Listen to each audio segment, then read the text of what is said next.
There's a town in Pennsylvania that has been on fire since 1962. Not metaphorically, not the economy is such a dumpster fire. The actual ground beneath it is burning. A coal seam ignited 6 decades ago that has never been extinguished, won't be extinguished in our lifetimes, and has swallowed streets whole, belched carbon monoxide through living room floors, and driven away nearly every single soul who once called it home. The population went from over 1,000 to under 10. Google Maps will show you the road in. It won't show you the cracked asphalt splitting open like a wound, the ghost street signs pointing to houses that no longer exist. The steam rising from the hillside like the earth itself is exhaling something it should have kept inside. And that's just number 1. Today we're going to 25 places the algorithm buried. The tourism boards quietly pretend don't exist, and the few remaining locals describe with a specific, exhausted pride that only comes from surviving something most people chose to simply leave. Hit that like button if you're brave enough to see number 1, and subscribe, because trust me, you are absolutely not ready for where this is going. Number 25, Glenrio, Texas/New Mexico. Glenrio sits directly on the Texas-New Mexico state line like a bad compromise nobody won. It straddles the border so awkwardly that its gas stations operated under Texas jurisdiction, while its bars poured liquor under New Mexico law. A civic arrangement born entirely from neighboring states having different opinions about alcohol, which is the most human reason imaginable for a town's geography. In its 1930s and 40s prime, Route 66 traffic kept it breathing. Motels, diners, the whole sun-faded postcard fantasy of the American Southwest. Travelers stopped here because they had to. The road went through it, and the road was the only road.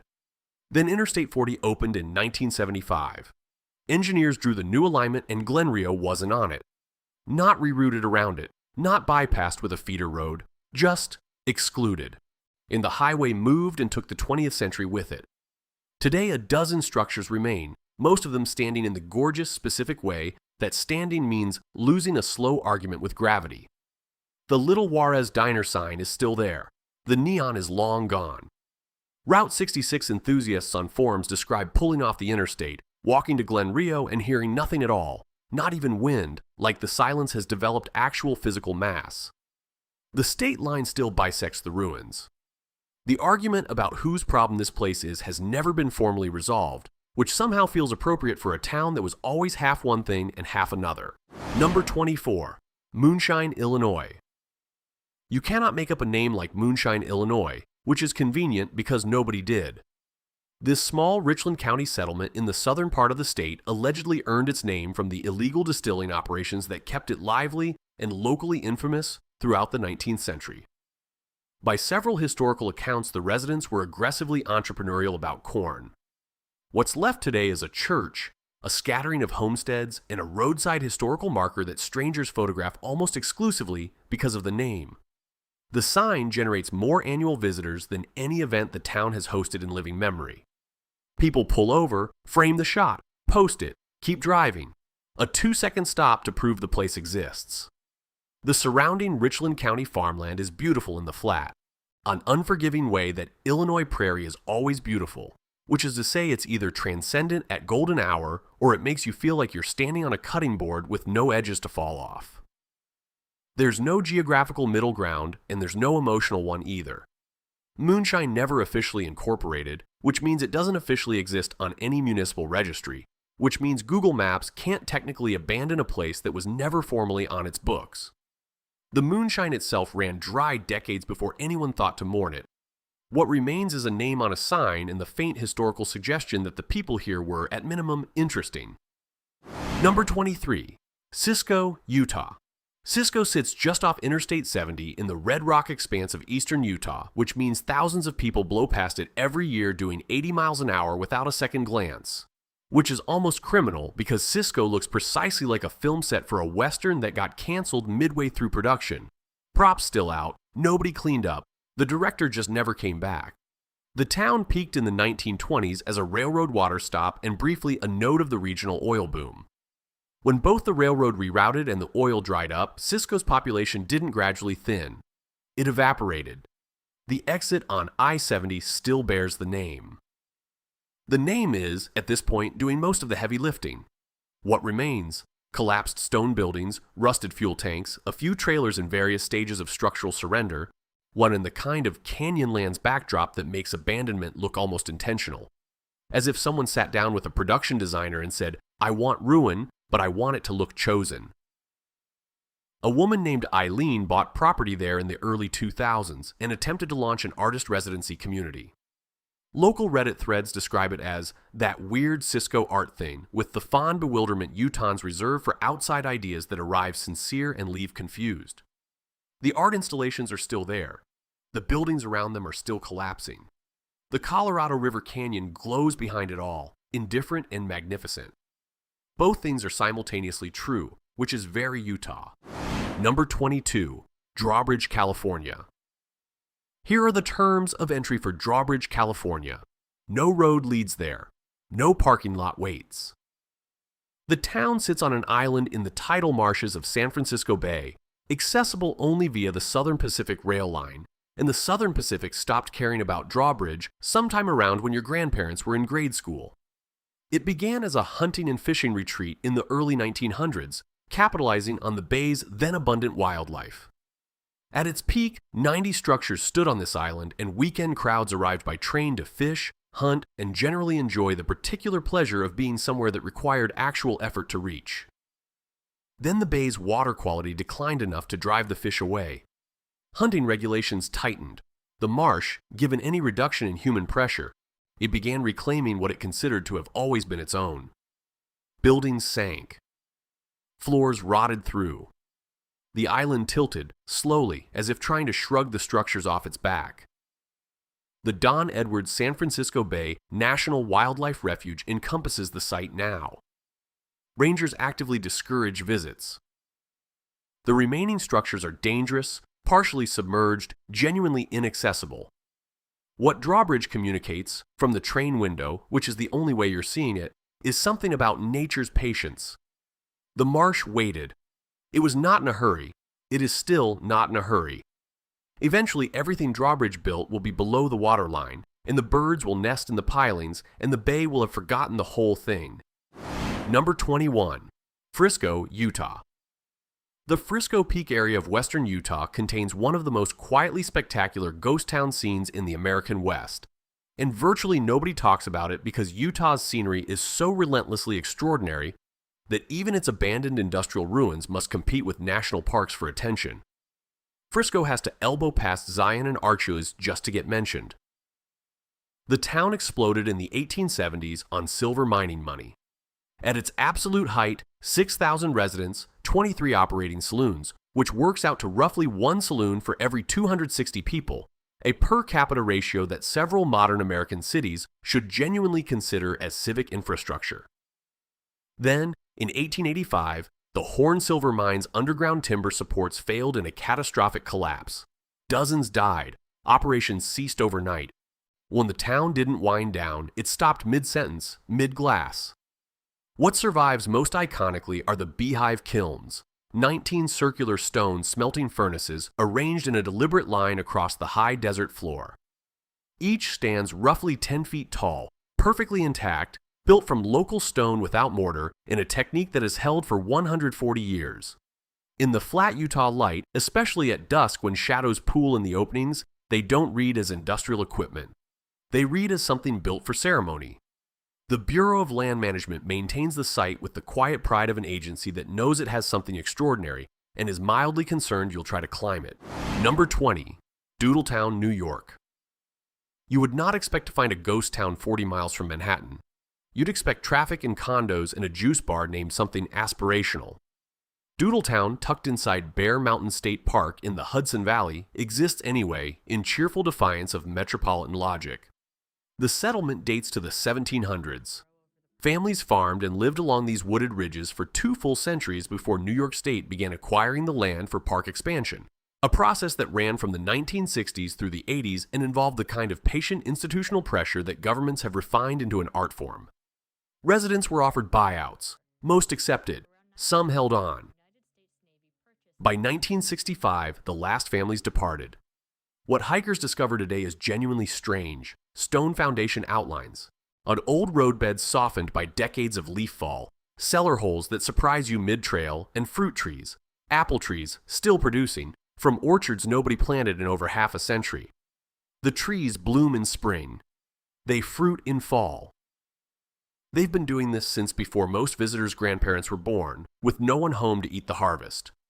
Trail runners who frequent Bear Mountain describe the apple trees as the most disquieting detail of the whole site. The ruins you can contextualize.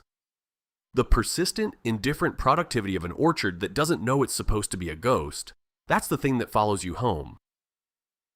The park maps don't highlight Doodletown. You find it because someone told you, which is how most things worth finding actually work. Number 19, Cahaba, Alabama. Cahaba was Alabama's first state capital. Let that fully settle.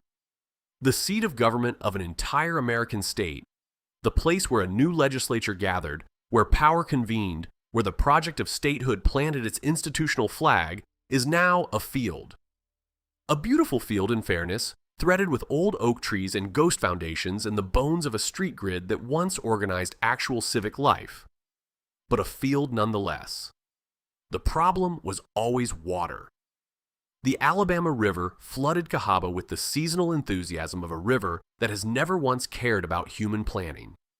The capital relocated to Tuscaloosa in 1826, then to Montgomery.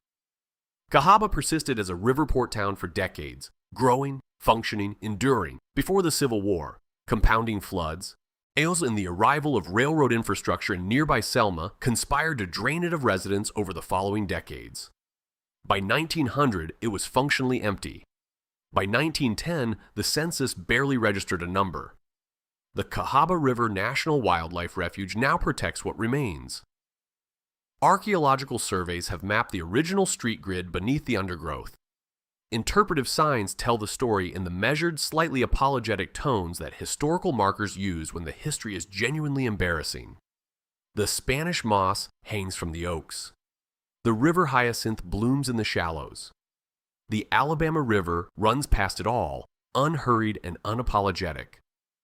Alabama buried its own founding chapter in this floodplain and has spent 2 centuries building a state identity on top of it without ever quite turning around to look back.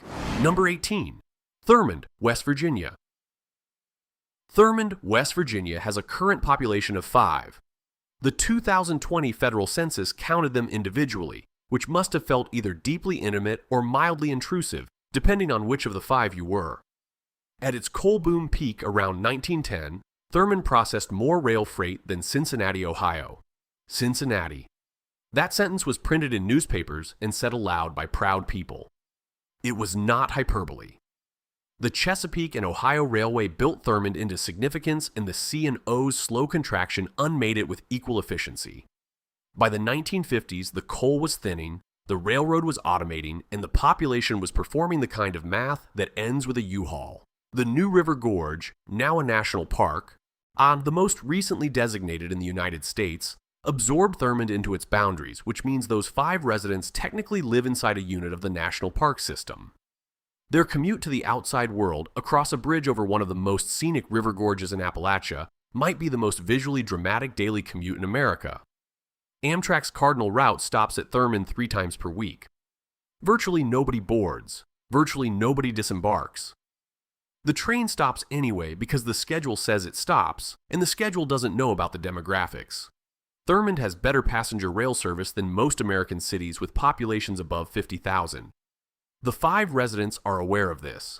When they mention it with a dry flatness that suggests they've landed on it as the one genuinely funny part of their situation. Number 17, Rhyolite, Nevada. Rhyolite.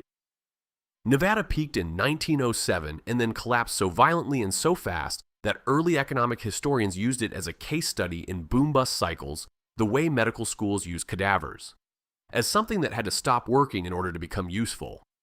In its brief, fever-bright prime, Rhyolite had 10,000 residents, a 3-story bank building, an opera house, an ice cream parlor, a functional red light district, and one man who constructed his entire house out of approximately 51,000 glass bottles embedded in adobe.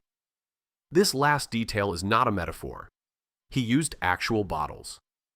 The house still stands. The bullfrog mine that launched the whole thing played out within a decade. The financial panic of 1907 pulled investment from every speculative Western mining venture simultaneously, and Rhyolite, it built on pure speculation and desert optimism, lost both its economic and atmospheric pressure in the same calendar year. By 1910, the population had dropped to under 700. By 1920, the census found fewer than 20 people. The Goldwell Open Air Museum set up camp on the outskirts in the 1980s. A collection of large-scale sculptures installed by Belgian artists who apparently looked at the Nevada desert, the abandoned mine town ruins, and decided this was exactly where art belonged. A ghostly white sculpture of figures now stands at the entrance to the ruins. You encounter the art before you encounter the actual ghost town, which layers one kind of haunting on top of another in a way that only makes sense once you're standing inside it, the desert going silent in every direction. Number 16. Garnet, Montana.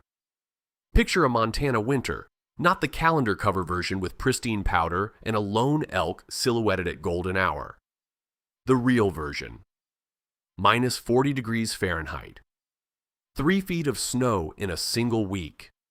Wind that doesn't howl so much as deliver a sustained and comprehensive argument for leaving.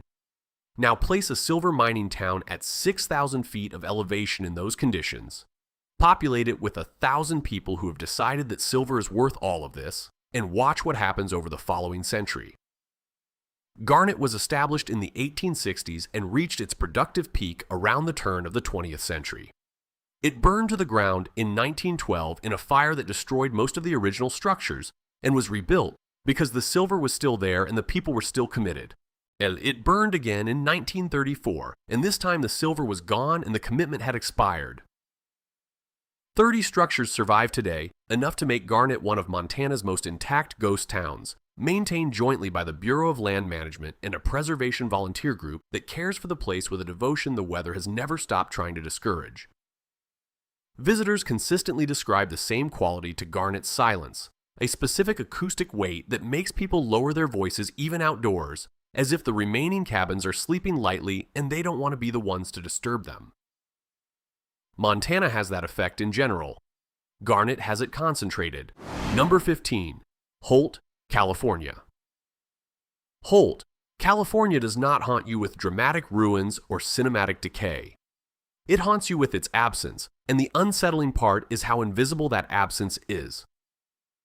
In the Sacramento-San Joaquin Delta, where the river fractures into a labyrinth of channels, levees, and subsiding agricultural islands reclaimed from marsh over a century of engineering effort, Holt exists as a name on a county road, a post office that officially closed, a scattering of structures that read as inhabited until you look long enough to understand that nobody has actually been here in years.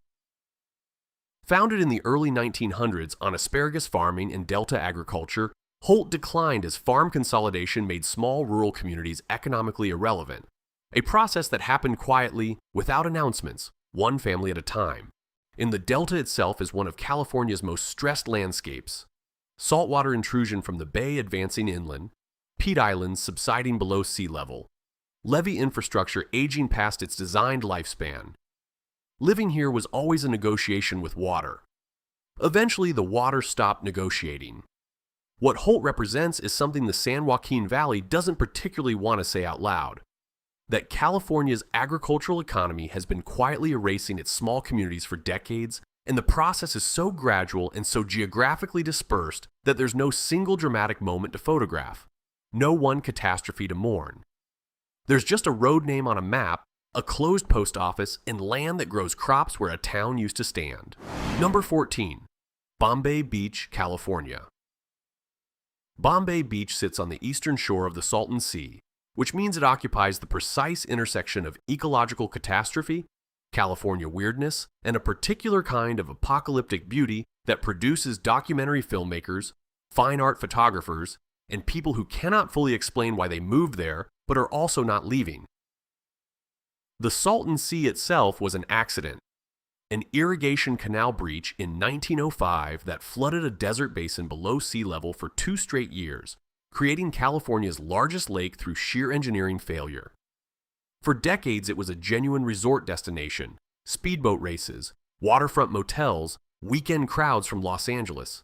Then agricultural runoff began concentrating the water's salinity and nutrient levels past any point of ecological sustainability, on fish died by the millions and washed onto the shore. Birds died eating the fish. The smell on a warm day is described by Bombay beach residents with the resigned, specific poetry of people who have made a comprehensive peace with something most visitors cannot stand for 20 minutes. The permanent population hovers around 300. The abandoned structures closest to the receding waterline sit partially submerged, barnacled, salt crystallized into forms that look less like collapsed buildings and more like geological formations. In recent years, artists have colonized the ruins. Sculptures appear in the flats after the annual arts festival. Transformed trailers become installation spaces. The whole decaying infrastructure becomes a canvas. Bombay Beach is simultaneously the most beautiful ugly place in California and a slow-motion environmental emergency. It does not apologize for either of these things, and that non-apology is most of its personality. Number 13. Buford, Wyoming. In April 2012, a Vietnamese businessman named Pham Dinh Nguyen paid $900,000 at auction for the entire town of Buford, Wyoming. The entire town, which at that precise moment had a population of 1. A man named Don Salmons, who had been living there alone for 18 years, operating the gas station, serving as the de facto postmaster, and functioning as the complete and total municipal government of a place that, constitutionally speaking, was still a town.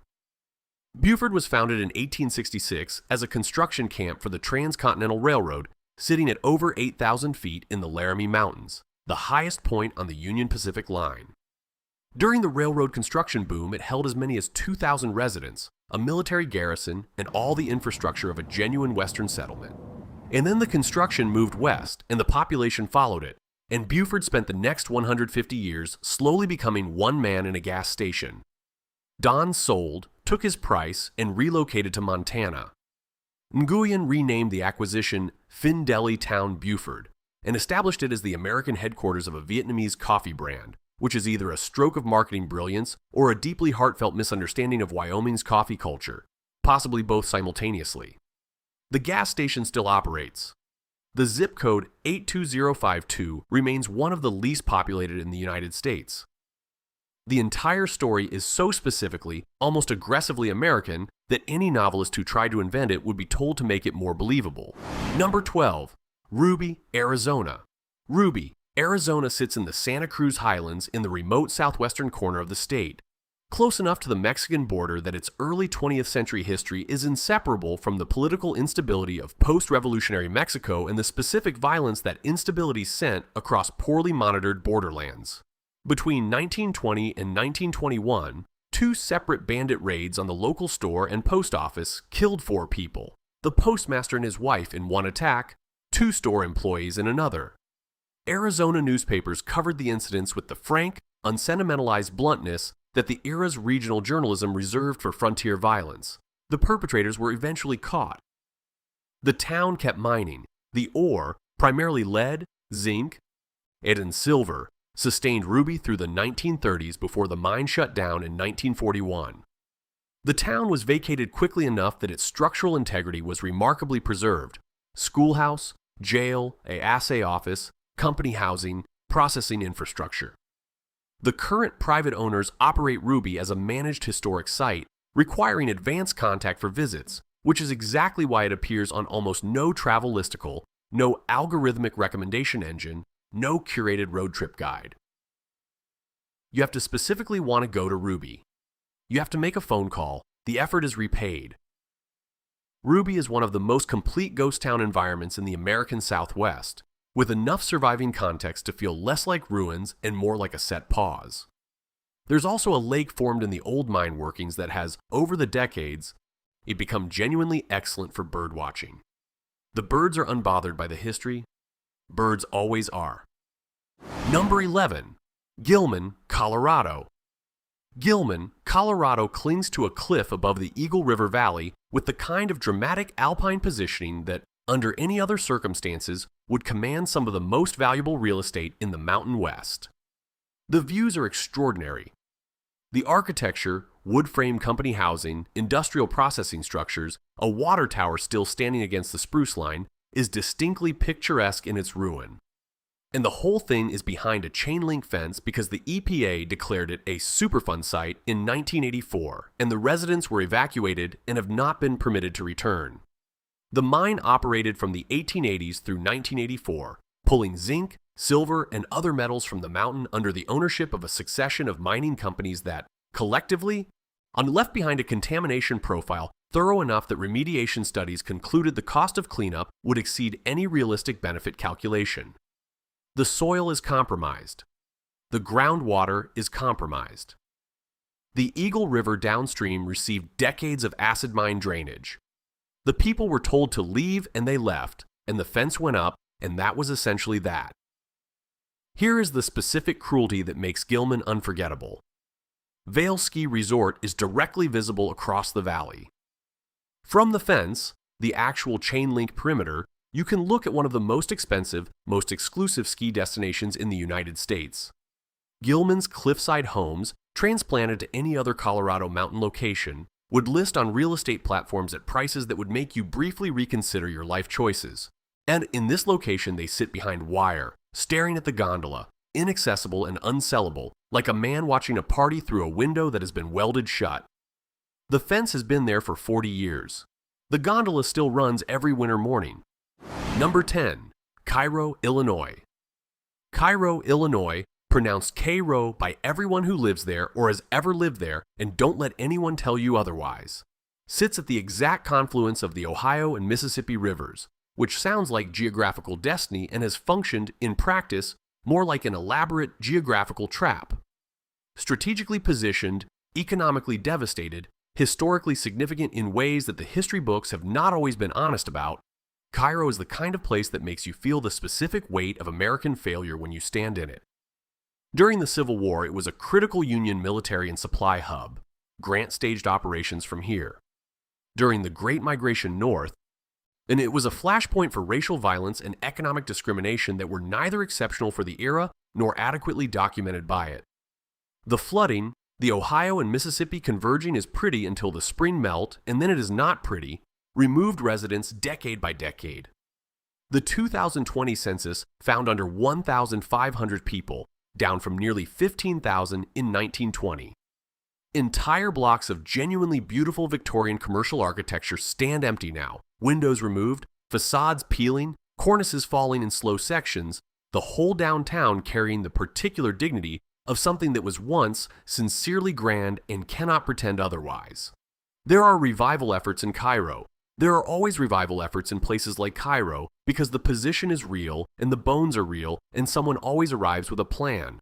But Cairo's challenges layer upon each other with mathematical precision. The flooding risk is structural.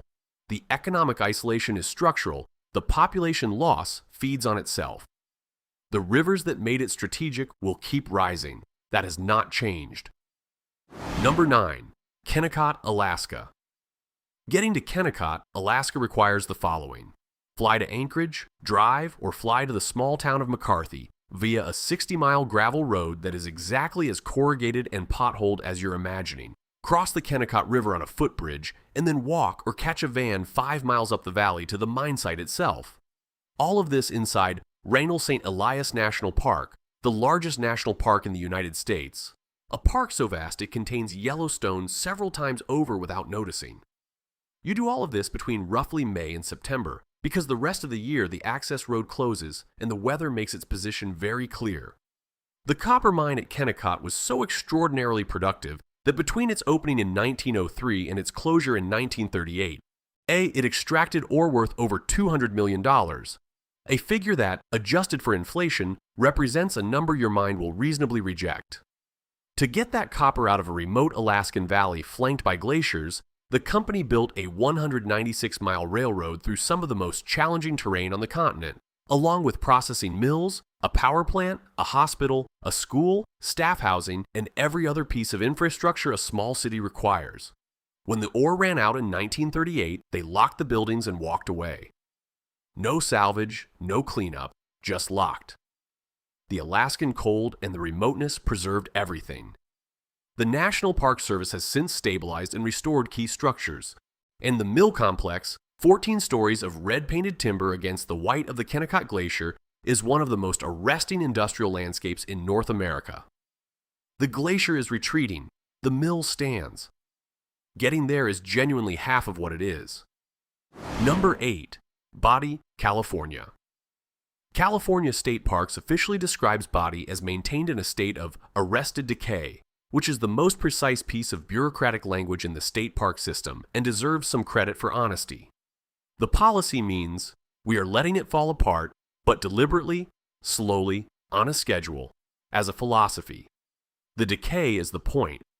They're curating the collapse. The gold mining camp erupted into a full town around 1876 and reached its violent, chaotic peak around 1880 with 10,000 residents and 65 operating saloons, which establishes a civic priorities hierarchy that subsequent California governments have not explicitly endorsed but have also never fully repudiated. The standard mine drove the economy. The crime rate drove the newspapers. A child's diary entry, allegedly recorded upon learning her family was moving there, read, "Goodbye, God, I'm going to Bodie." Whether or not it's apocryphal, and the historians argue about it, it has survived because it feels accurate. That's how legends work. At 8,375 feet in the Eastern Sierra, 200 structures remain today. Many still contain their original contents: dishes on tables, medicine bottles in cabinets, cars in garages, calendars on walls, stopped at the year the last residents left. California State Parks enforces a strict preservation policy. Nothing enters from outside, nothing leaves with visitors. Not a nail, not a window shard, not a splinter. You can look at everything. You can take nothing. Visitors consistently describe a particular guilty feeling upon leaving, like they've been somewhere they weren't quite authorized to be. Aubrey in the place knows it. Number 7. Ashcroft, Colorado. Here is a trivia question that will produce an emotion. Name the Colorado silver mining town that, in the early 1880s, was larger, richer, and more strategically positioned than Aspen, and that competed directly against Aspen to become the region's primary railroad terminus. The answer is Ashcroft, Colorado, and Ashcroft lost. The Denver and Rio Grande Railroad made its routing decision, chose Aspen, and the economic logic of the 19th century followed the rails without sentiment. Ashcroft's mines began playing out while Aspen's held. The population drained 11 miles down the valley toward the competitor. By 1900, Ashcroft had roughly 100 residents. By 1920, a handful. By the mid-20th century, 0. Aspen now has an average residential sale price that requires scientific notation to write in full. It hosts a film festival, a music festival, a design festival, and a food and wine festival. Its lift tickets cost more than many Americans spend on groceries in a month. The hedge fund managers in their ski chalets exist in the slipstream of a railroad routing decision made in 1882 by men who are long dead. The Aspen Historical Society maintains Ashcroft as a preserved site 11 miles up Castle Creek Road. You can hike there. The hotel, some cabins, the mill structure remain. What Ashcroft is, stripped of all romance, is a coin flip. A literal railroad boardroom decision that could have gone the other way and didn't. And the entire distance between what Aspen is and what Ashcroft is. Every square foot of ski real estate, every private jet parked at Sardi Field. Every tasting menu and boutique hotel room lives inside that one historical accident. Number 6. Picher, Oklahoma. Picher is the town America spent a century poisoning and then, once the damage was comprehensive enough, abandoned, and the sequence of those events is the entire story. The tri-state mining district across northeastern Oklahoma, southeastern Kansas, and southwestern Missouri produced lead and zinc for decades beginning in the 1910s, and in doing so deposited enormous piles of mine waste, called chat, across the local landscape. Gray mountains of pulverized rock, some rising 60 feet above the flat prairie, containing enough residual heavy metals to contaminate the soil, the groundwater, and the children who played on them. The Environmental Protection Agency designated Picher a Superfund site in 1983. Studies in subsequent years found that approximately 75% of local children had elevated blood lead levels, lead poisoning at rates that produce measurable cognitive and developmental consequences. The mine tunnels honeycombing the ground beneath the town had removed enough structural material that cave-ins began occurring in residential areas. A 2008 tornado struck the already depleted community, and FEMA offered buyouts. Most of the remaining residents accepted and left. In 2009, the city was effectively dissolved. One resident, a man named Gary Lindeman, refused every buyout, stayed in his house after the last of his neighbors departed, and kept a self-appointed watch over the empty streets for years. He died there in 2015. The chat piles remain.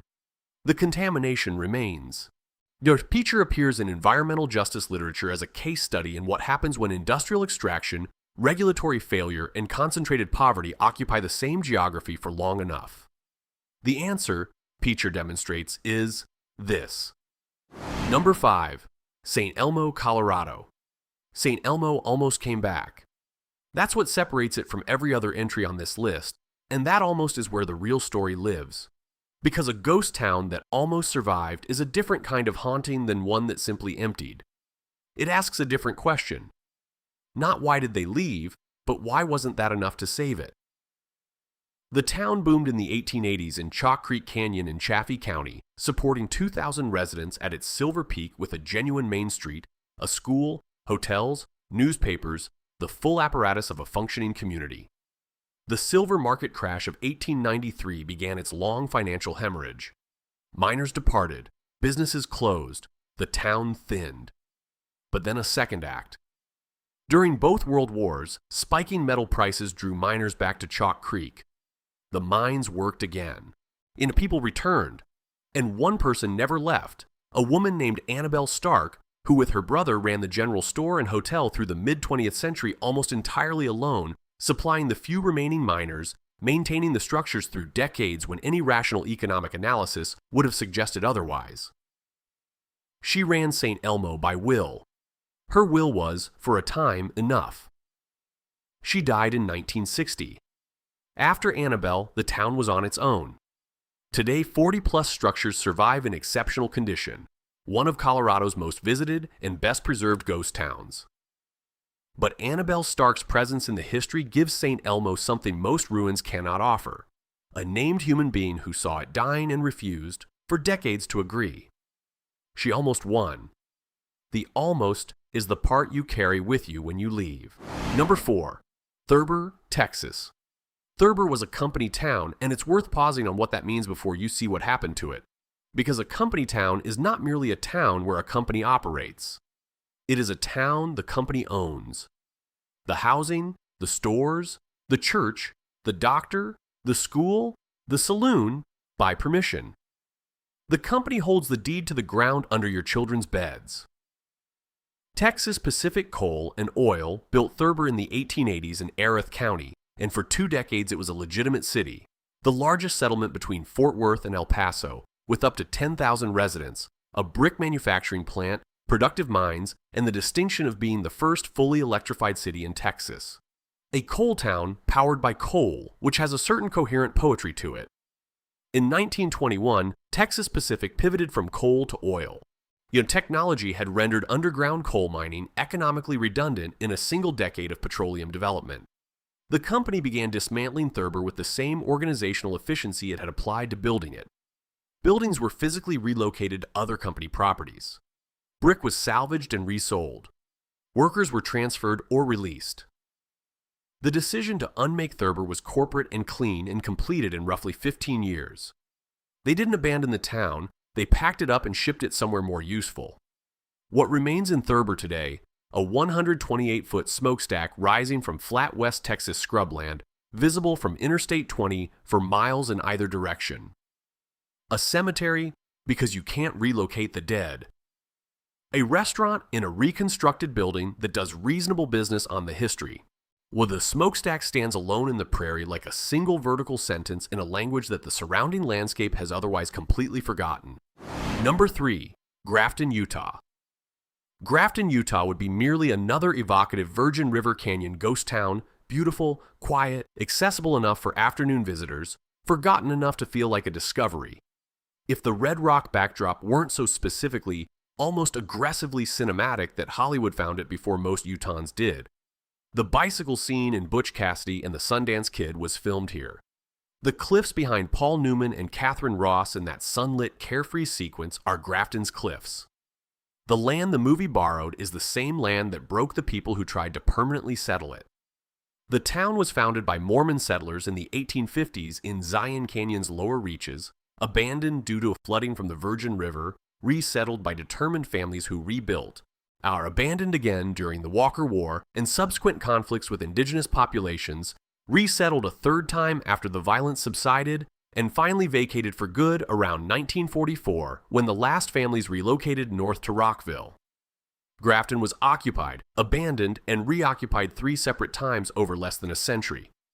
This is less a narrative of failure than a story of extraordinary stubbornness, colliding repeatedly with an extraordinary landscape that does not compromise.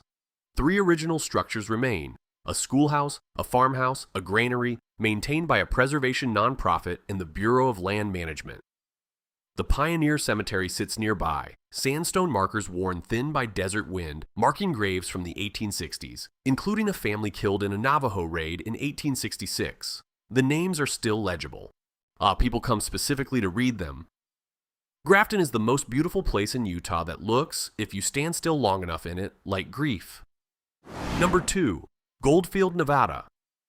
In 1904, Goldfield, Nevada was the largest city in the entire state of Nevada. 30,000 people, a working stock exchange, a department store with plate glass windows, hotels with electric elevators, rising out of desert scrubland that had been empty sage 5 years prior.